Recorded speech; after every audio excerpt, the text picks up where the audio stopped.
Welcome, Beyond listeners. I'm your host, Dr. Flora. We are in 2025, new year, new you, new everything. So I am really excited to have our guest here today.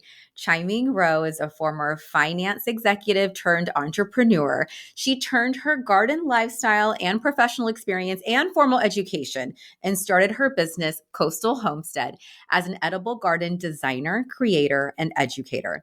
She also consults small business owners on leveraging social media in their business growth strategy. With an MBA and background in financial management, she brings her passion for gardening to others.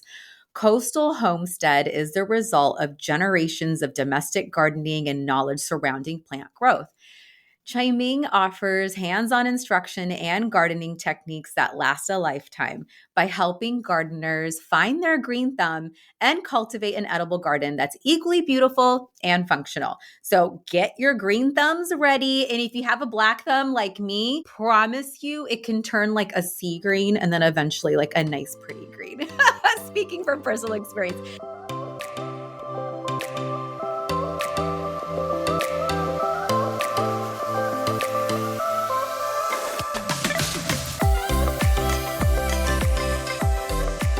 Hi, everyone. You are listening to Beyond, and I'm your host, Dr. Flora.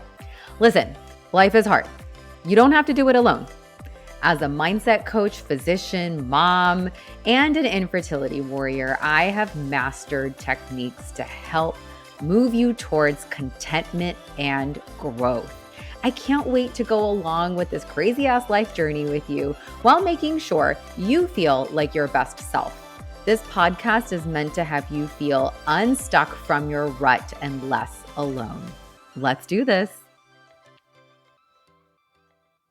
Chia-Ming, I am so happy you're here. Welcome to the Beyond podcast. Thank you, Flora. I'm so excited we get to finally talk and do this because I've been listening and obviously watching on Instagram. So proud of you. Right back at you. Well, let's get started. You traded spreadsheets for seedlings, and you probably are still involved in a little bit of spreadsheeting, but that's quite the shift. What inspired you to leap from finance to farming? Yeah, effectively. So I'm a lifelong gardener, first off, but I think I had 17 years in finance, and I think what happened was the pandemic slowed everything down, literally a halt. And it was on my 39th birthday that everything shut down. Won't ever forget that one. And I remember walking into the grocery stores like everyone else and seeing empty shelves. And I was like, okay, well, I know how to grow stuff, so I'll just grow more. And I scrapped my front lawn. I had just moved into my house 2019, and we were doing the live in it for a year and then renovate. Well, the year ended up in a really bad spot. And so I just said, I'm just going to do the outside because that was what we were allowed to do. And so this is actually a very organic, natural progression of how I ended up here. And because I scrapped my front lawn, I was growing food in the front. I met neighbors that I never met before, just because I was gardening in the front. And then a light bulb went off like, I can do this for other people. It doesn't have to be the front yard. It could just be something small. But I realized that there is such a big gap between understanding where our food comes from and then our plate. And if we look back in our histories, every single person guaranteed knows somebody in their family who grew food. Because we all somebody had to farm at some point before grocery stores. So it's in our blood, but we're so disconnected that I'm trying to do that. I'm trying to do that connection again. And that's where the educator part comes, is I go into schools right now and I'm teaching the kids. And I will tell you, the kids say that they don't want to eat vegetables. They don't want this. But the moment they see their friend who's willing to try, they all raise their hand and like, I want a piece, and fight for it. So it's pretty incredible to see, the impact what gardening can do. And yes, on the surface, I'm gardening, but underneath that, there's so many other little seeds of, inspiration and empowerment that you're sowing that you don't even realize you're doing. And that's really the beneath all the layers, that's what my passion is. Absolutely. And I love to hear it. I love to see it. So, just for the listeners, so Chiming and I used Mhm. to live in the same neighborhood. That's how we actually met each other. Our kids are around the same age. And I remember seeing Chiming grow stuff in her on her like balcony patio, I think, back in the day before Yep. you moved. And then when you did move, I remember seeing pictures of what you were doing with your front yard. And I remember like my mind being blown. Like she's straight up when I say like when you say front yard, like I just want people to know the size of your front yard. It's not just Oh like an yeah, itty it's bitty small. space. I don't think so. I think it's huge. Oh no, this it looks huge because there's so much stuff I've jammed in Stop. it, but I think it's only like 20 by 30. It's not Oh, massive. yeah, Yeah, that's true. the But front it's yard still a is, good space. It's still a good space. I think more yeah, than what a because lot of people can bite off, up front. we don't realize what we can do until we get into things. And I think that you can Hmm. take that statement across everything. So the hardest part is just trying and starting. And Absolutely.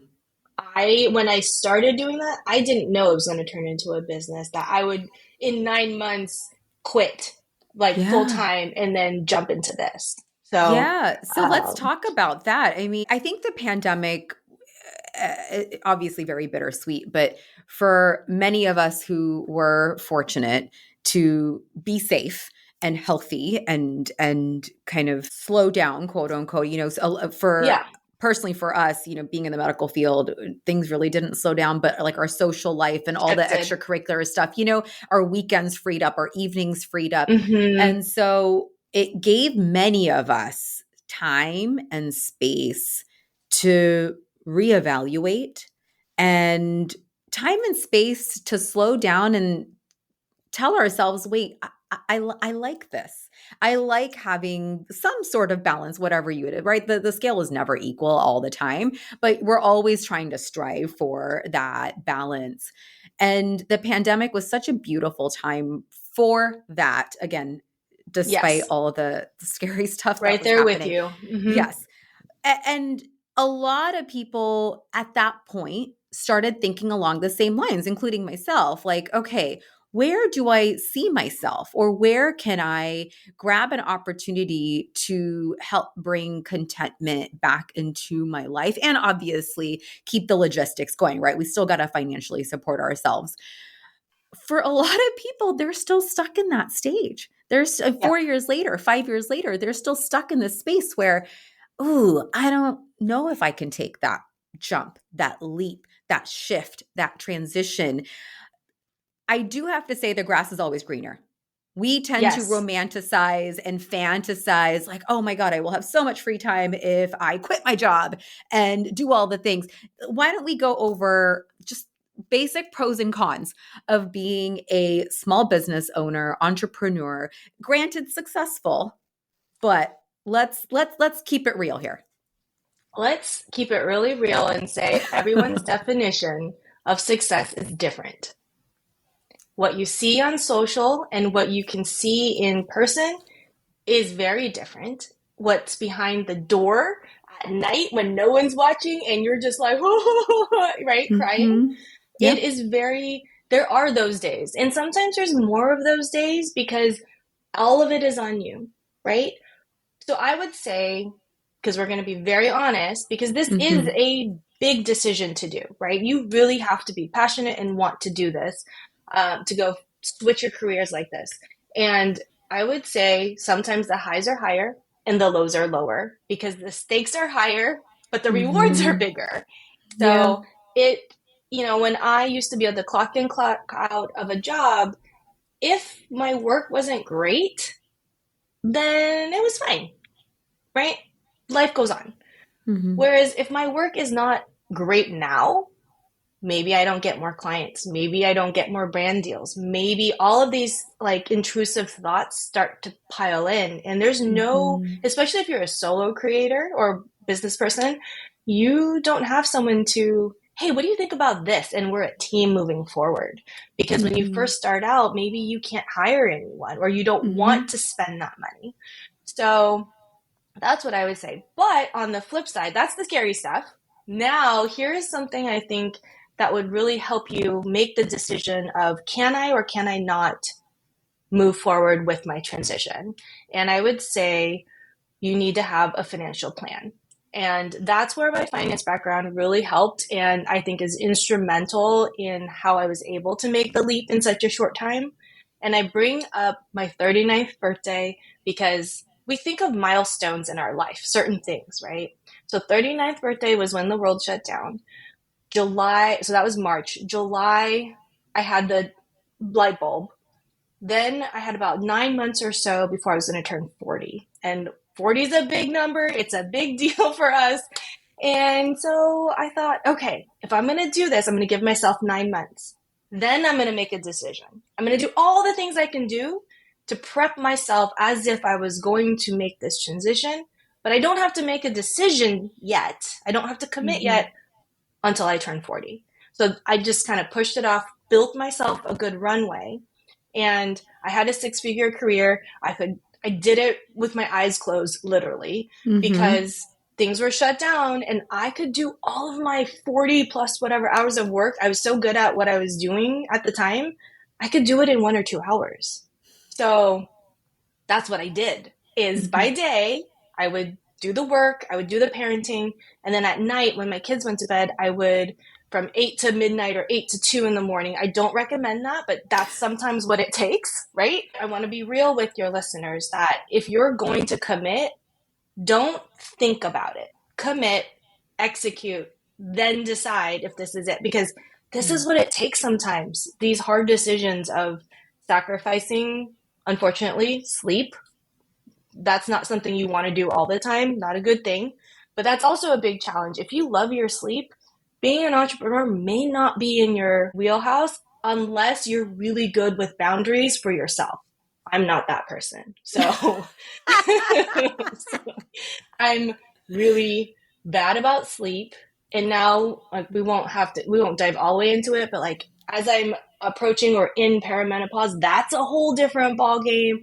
So I am the perfect storm right now, but it can be done is what I'm trying to say. Well, hopefully soon. So, yeah, perimenopause is also a whole new topic. I think you brought up some great points. So, taking a career shift or even a transition, I mean, it doesn't have to be an all or nothing mindset, right? It can go, you guys know yourselves the best. So it could be a small step thing where you are keeping the current job where it's comfortable, expectations, and you're kind of pulling extra hours on the other side. At some point, though, you gotta pull the trigger. You cannot run yourself to the ground doing 2 jobs. And being an entrepreneur is so many more hours, so much more brain space than people realize. And it's all the time. Like it doesn't stop because as a creative, you're constantly thinking and being inspired and jotting down ideas and maybe business ventures. I mean, all of these things play a role. So it's really tough to learn, but important to compartmentalize. And you mentioned boundaries. I have learned in the last year. I'm great with boundaries. I'm like the boundaries queen. It's something that I brought it coach. It's something that I coach on.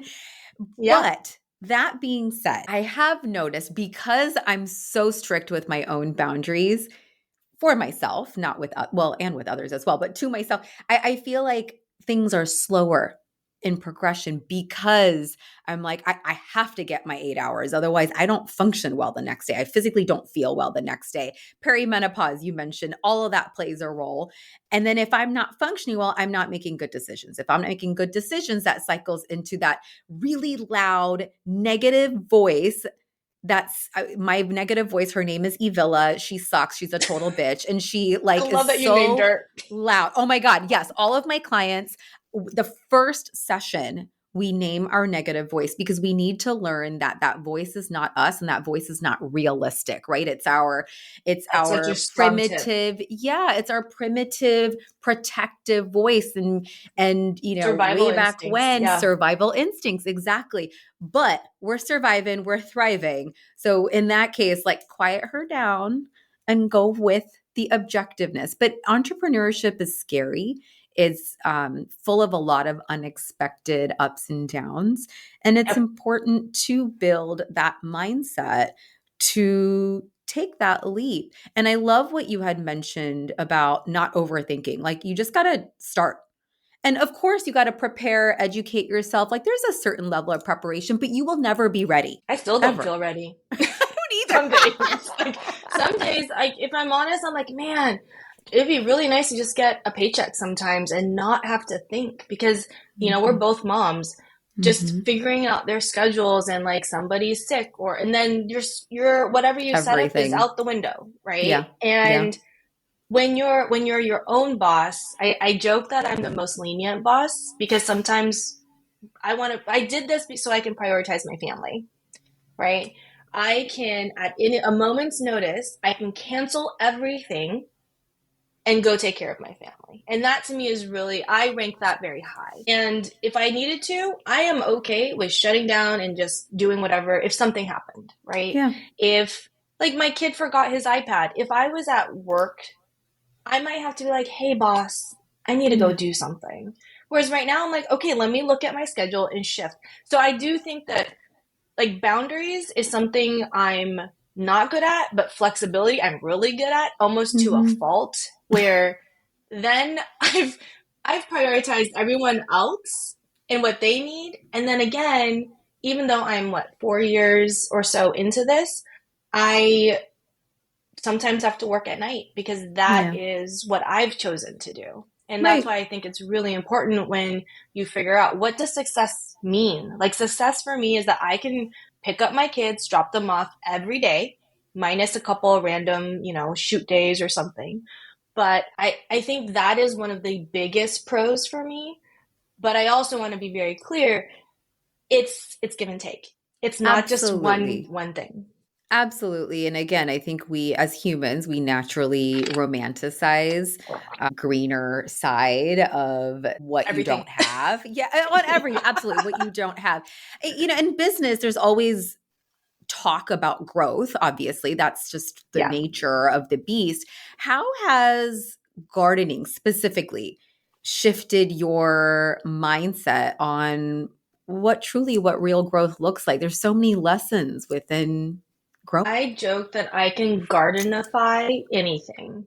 So when you are talking about like maybe you want to make a transition, it's very similar to when we're transitioning from one season to the next. One, like your garden in one season, the plants are kind of finishing, maybe it's not as fruitful, and you're looking ahead to the next. And you don't know, should I pull out these plants or should I start the new ones? But you have to commit. I just had this conversation before I hopped on with you with a friend who, she can either let her petunias go really big or she can take them out and prepare for the next season, right? So Mm. if we're talking about where you are in your life right now, are you okay kind of saying, okay, I'm done with this, let me transition, let me start Yeah. setting up my next garden? Because with gardening it's very much seasonal. Even in California we do have Yeah. a little bit, We do have right? seasons, guys. A lot of crops need 30, 60, 90, 120 days from seed to finish. Now if we don't start, 30, 60 days from now might get us into the next season.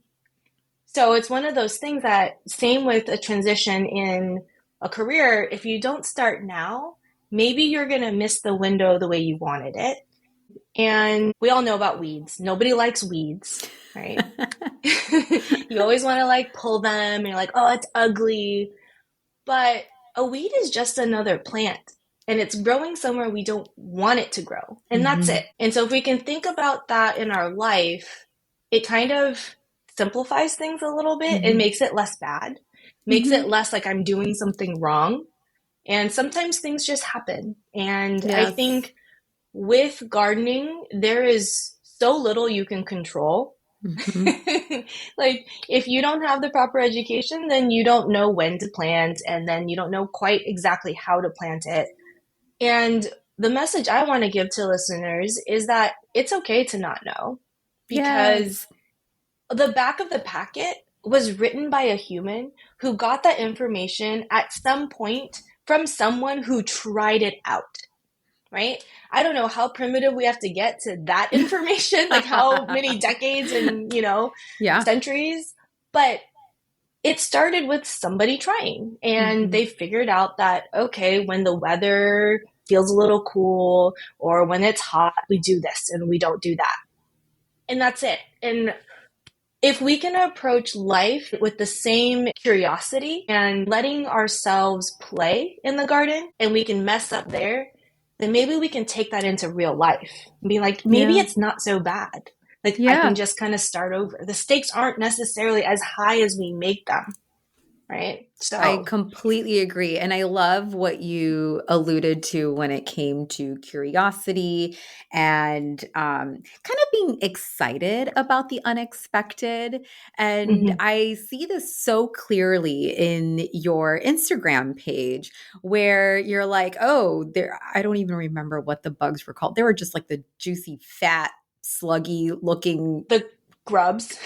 Are they? I don't even know. Oh, the This is green how little. ones? The green ones, yes. Oh, the hornworms. Yeah, the big Yes, ones, the like thumb horror. size. Yes. Yeah, Oh, hornworms. I am not a bug person. You all know that. But um I just thought it was so interesting and funny, and I enjoy watching your excitement when random critters, large and small, come into your garden and you make it an adventure.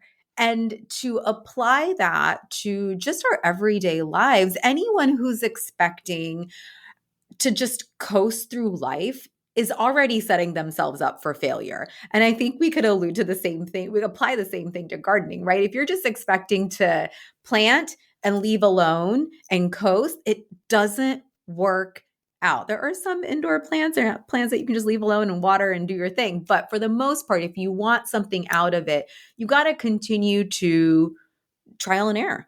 And I think that can apply to anything and everything in gardening and in our daily ups and downs. I think our childlike mind, we lose that as we get older and more things We fall on put our them plate, away and we responsibilities. gotta let them back Yes. up.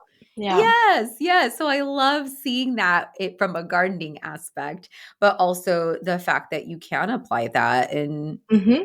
daily obstacles. And it's interesting you brought up the hornworm, because that, I don't know how familiar you or your listeners are about hornworms, but that kind of, we get grossed out by this fat, green, squishy thing. Yeah. Well, it's the baby. It's somebody's baby, right? It Oh. is, I know. When you put it I that way. know.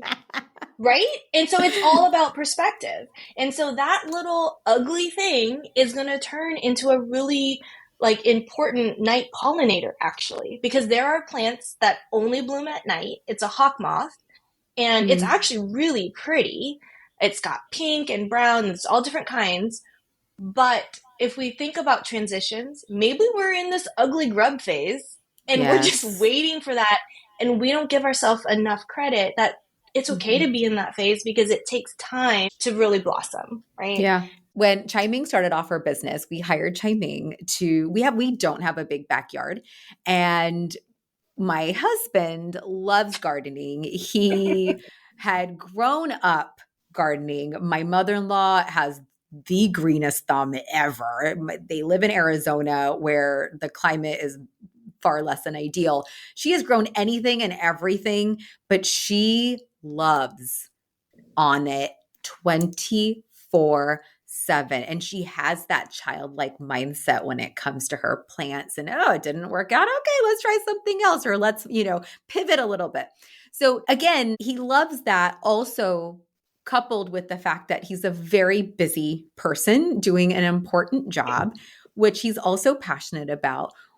We just don't have the time.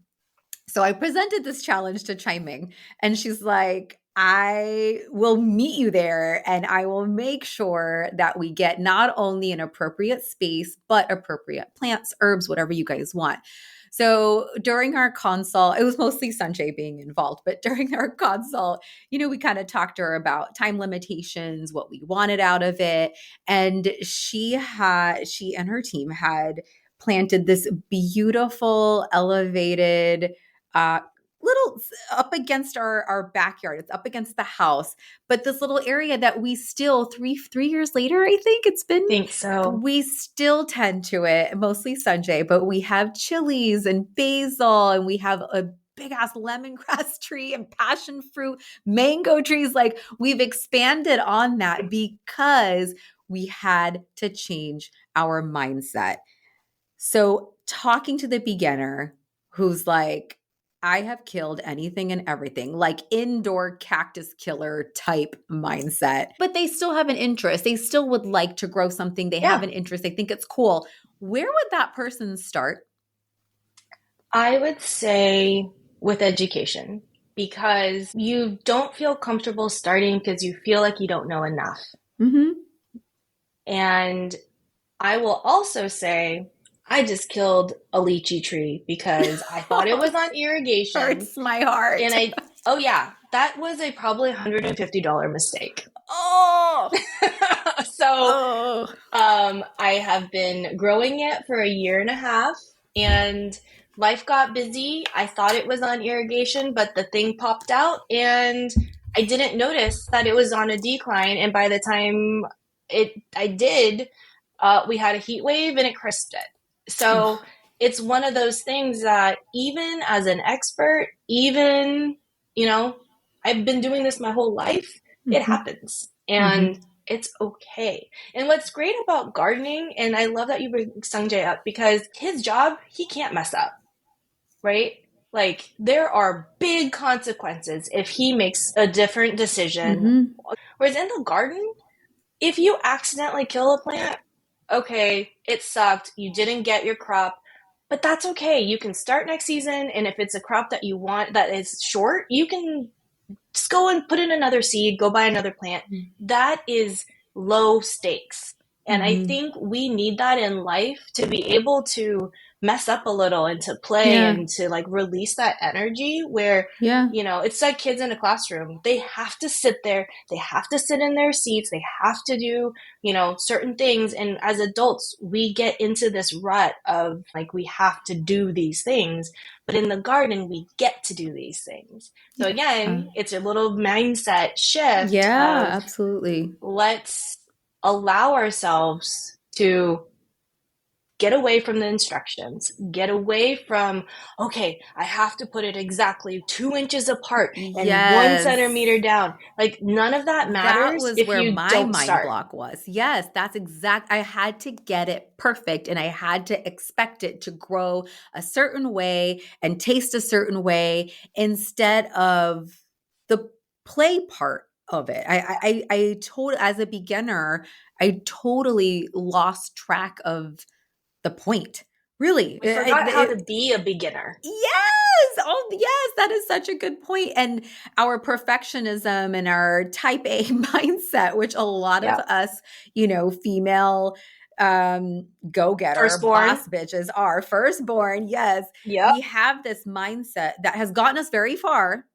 Mm-hmm. However, when it comes to certain tasks and activities, it is important to kind of let go a little bit. And that's a whole new mindset that takes practice and consistency to get comfortable with. So I love that you mentioned, like, it's not all that important.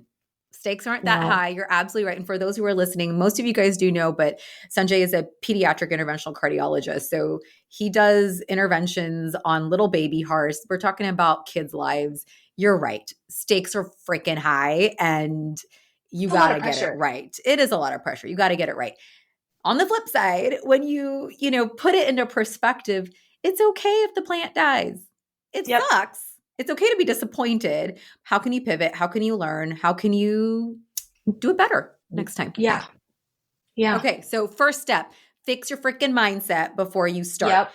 And then where can someone start when it comes to, let's start with edible gardening first and foremost. So I would say finding, and this is going to sound a little woo woo, but finding a community. And I think honestly, Instagram is a great spot to start.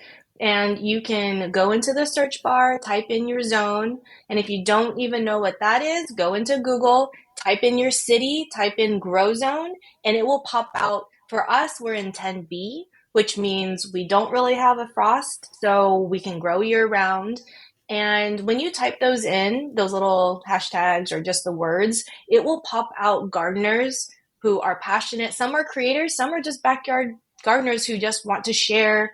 Because gardeners, I will tell you, the people who are really into gardening, we have too many plants, we have too many seeds, and always the happiest thing to make a gardener is to like for them to be able to share something with you. Yeah. Like I have more joy growing something and sharing my crop with my friend than anything else. Like it's less about Yes. me, but being able to give. And Yes. so building that little community, finding someone who's in your local area, because I won't go into a full gardening lesson, but there's microclimates and like we're both coastal. And so Mm-hmm. we don't get as hot as maybe 5 miles in.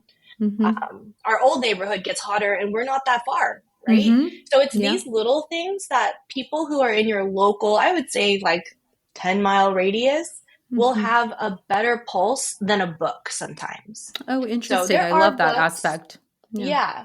And then the other thing I would say is there's, depending on where you are, we, like in Southern California, we have so many universities that we can actually type in, how do I grow apples? UCI, Mm-hmm. um, they have a whole ag program, and you can actually get science backed, tested, you Oh, know, interesting. information. So what I like to do is take the backyard gardener who's done through trial and error in your local area, take the science backed scientists, agriculturalists, take their info and kind of figure out where do I fit in between, and then Hmm. make an informed decision or test and trial that way. So I'm not I love entirely that. going blindly. Yeah, I love that. So mindset and then community and Mm-hmm. education, it sounds like. Start there and then go Yeah. for it. Like, Yes. and then just do it. It doesn't have to Most be people perfect.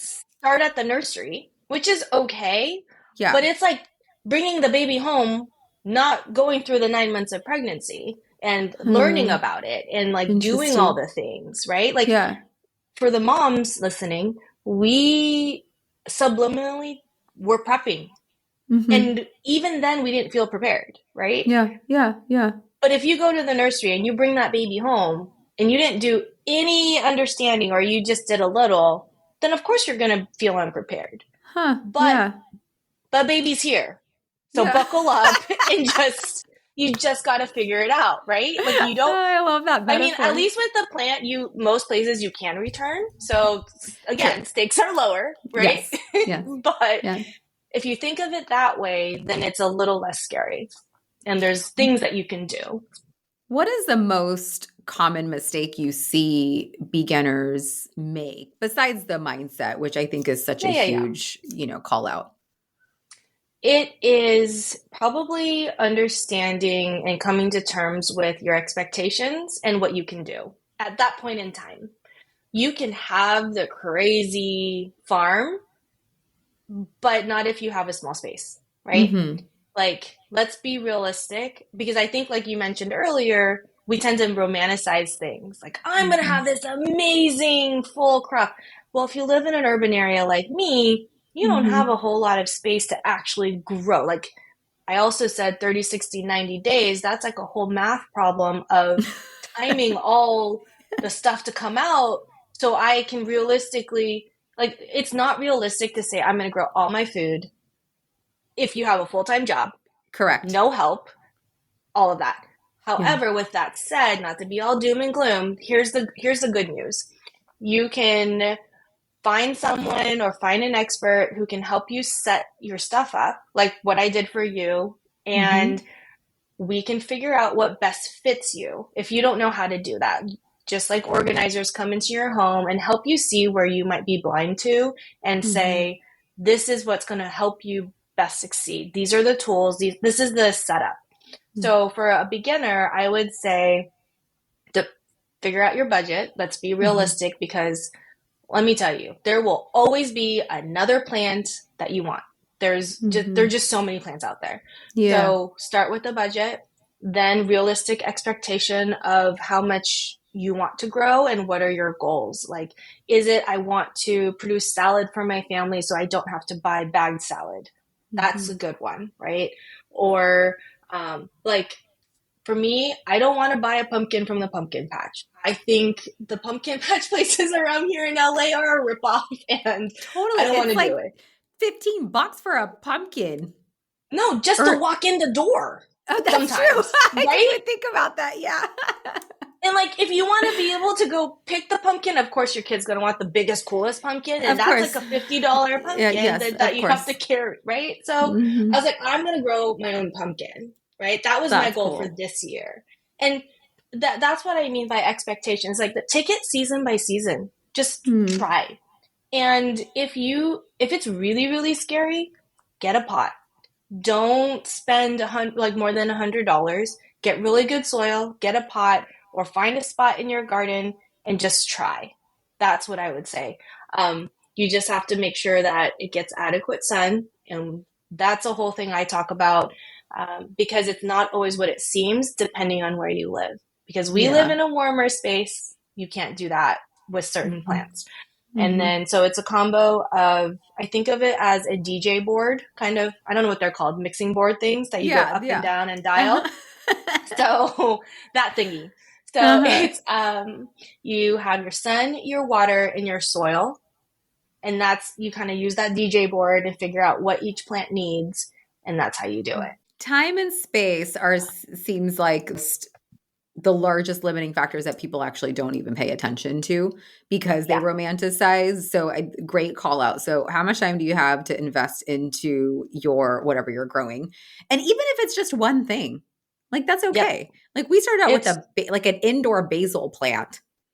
And after killing them multiple times. Like we would get the little $5 Trader Joe's, we were just happened to be mm-hmm, the grocery store and we're like, oh, we really like basil. That being said, we don't eat a lot of basil. So then I kept telling Sanjay, why do we have this plant by our, like, why are we investing all this time when we don't eat it? I think we need to take into consideration what we want to grow, how much time it takes, and then how much space it's going to take. And sometimes they just don't match up. nope. And so I think it's important to, again, go back to the first three steps that you had talked about, the mindset, the community, and then a science-backed education. I think it's important to just marry a lot of those things together and then maybe start small. You don't have Yep. to have a full-on garden unless your budget allows it. What is the most expensive thing that people should expect to spend their money on? If they don't want to build out like a full on backyard garden, but if they just want to start like a quick DIY, they've done their research, they are in the right Mm-hmm. mindset, they have their community, they figured out time and space. What should they expect when it comes to, okay, this is where my money's going to go? So I love this question because all the things I've talked about so far is not what most people think when you start a garden, right? Mm-hmm. I would say they should be investing in their soil because the soil is akin to our food. It's not Mm-hmm. exactly one for one for like comparison, but the soil, whatever's in the soil, is feeding the plants. That's the food. So if we're putting junk food into our bodies, we know what happens. If we're Mm-hmm. putting healthy food and we're nourishing, we're watering ourselves, like we need to be hydrated. Same thing Mm-hmm. for the plant. So if you can think of it like that, then investing in the soil. And for, I'm guessing a lot of our listeners right now are busy individuals. And Mm-hmm. if so, then irrigation. So soil and irrigation. Having an irrigation system that works for you is going to help you in between the waterings. Yeah. And you can do oyas, which Mm-hmm. are, ancient. Is that what we used for you? I That's think what we so. use, and they've been a godsend. Like that's the Yeah, one thing that's been keeping our planter area alive. Yeah, and for the listeners in Oya, it's Olla, and it's an ancient watering system. It's a terracotta vessel planted into the soil, and you just fill it up and it slowly seeps out. So those probably run $30 to $50 a piece. You might need one per 6 to 9 square feet, or you can get something that's hooked up to a faucet, but that will require a timer and but there are kits. So Mhm. that's where I would say soil and your irrigation, because those two things, if you can nail those two things, Nature takes the rest. Mhm. Do you recommend for soil? I think most people go to the larger stores like Home Depot, Lowe's. I know soil is so dependent upon what you're Yeah. growing, but is there a difference between these large companies, kind of mass hmm production versus like the smaller nurseries where you can get soil from? Does it matter? Yes and no. And it just depends on, it comes down to budget, to be honest. Hmm. If you have a small budget, it is perfectly fine to go. If you're talking about food, go for the Hmm. organic soil, obviously. Get the economical one. And honestly, when we start, so because I'm an ex-finance person, I am, I see myself as the steward of my clients' money, right? They have a set budget and I want to maximize it for their budget. So what we do is, let's say you have a raised bed or even a pot. The bottom half we'll put in economical organic soil. So that could be from a big box store that might run you $10 to $12 for 2 cubic feet, like a big bag, right? Then for the next top layer, we'll go and find something that's a bit better. You can actually check out your hydroponic stores. That's the people who grow cannabis. They shop Hmm. there. Most don't know this, but because they have so much, like they have so many sales, they have a bigger turnover, and so they have bigger purchasing power, and the savings roll down to you. I Just had quick example. no idea. Okay, Yeah, learned something. just a super like small example. There's one particular bag of soil that I've seen sold at independent nurseries for like 26 $30 a bag. And it's 1 cubic foot, not a big bag. And here it's 12 to $14. It's like the business side of things, which I Yeah. obviously find very stimulating. I like to do that. Mhm. And also, who doesn't like a deal if you're going to buy it anyway? Of course. So, Of course. We're Asian. um, I mean, that's like in our I blood. I know it feels wrong almost to buy full price. So even when it comes to soil and you need so much of it. And Hmm. so I would say, and then here's one other tip I would give is when you're buying that bag of soil, it's really only supposed to last the nutrients for a few weeks or like for a couple months. It's not supposed to last years. So Hmm. it's kind of like buying a sponge that already has soap in it, right? You use Hmm. it. There's that really nice one that smells, it looks like a little rose or whatever, and it smells really good. It's all loaded up, has a scrub Hmm. in it, and you wash. It might last you 10, 12 washes, but then there's no more soap left. And so Yeah. if you think of soil, a bag of soil, it's like that. Interesting. Let's just take our climate, hmm coastal climate. What are winter season edible plants that we can start with? So for us, our winter is the spring for other people. So for someone that actually has frost and deals Uh-huh. with actual real snow and cold that Yes.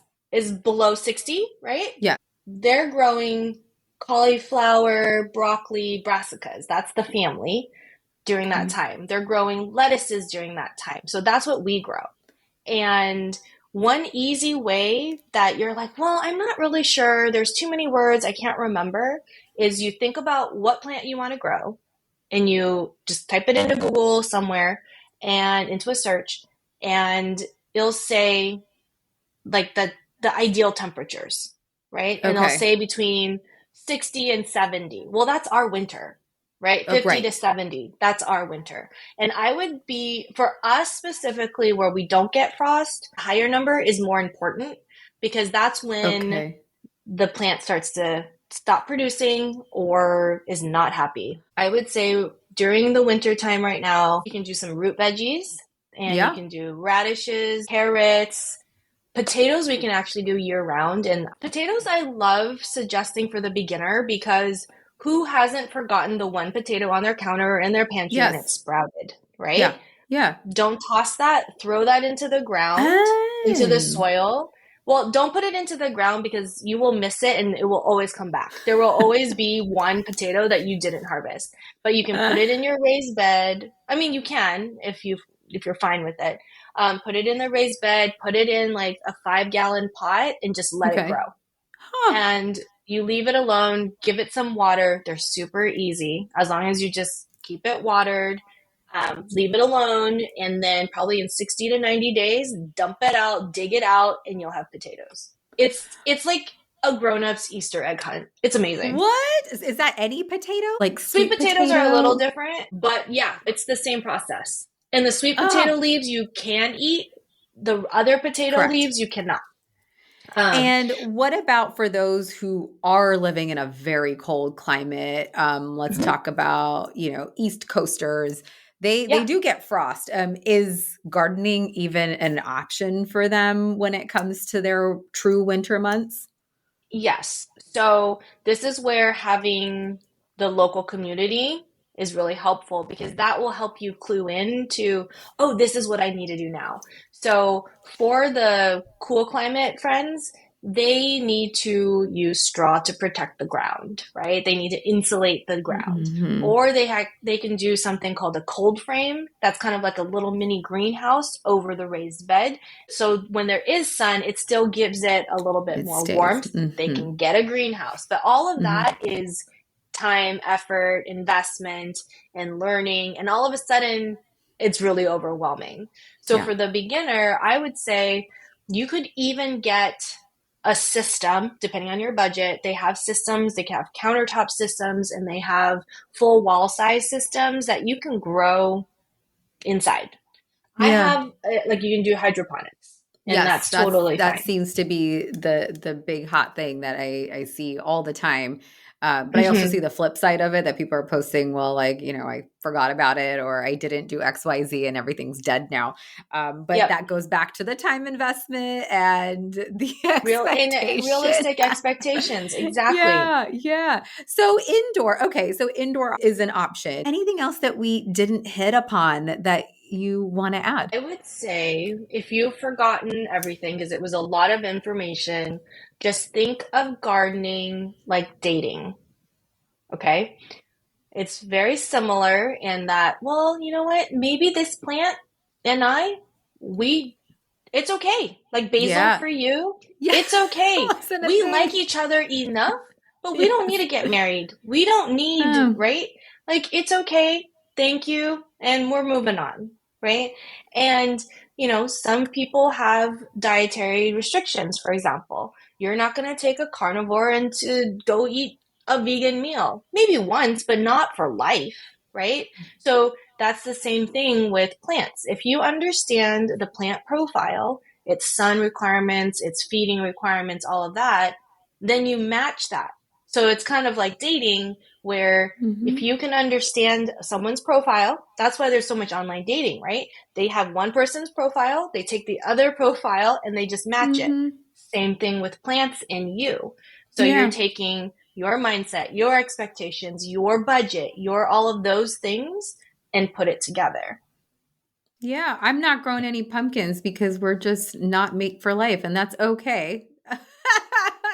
I'm not gonna go to the pumpkin patch, but Trader Joe's, easy, Perfectly fine. Yeah, and easy. that's the thing. It's like, I think in our 20s, we might feel like we need to do all the things. But now Hmm. that I'm in my 40s, I'm like, you know what? I don't have to chase the next trend.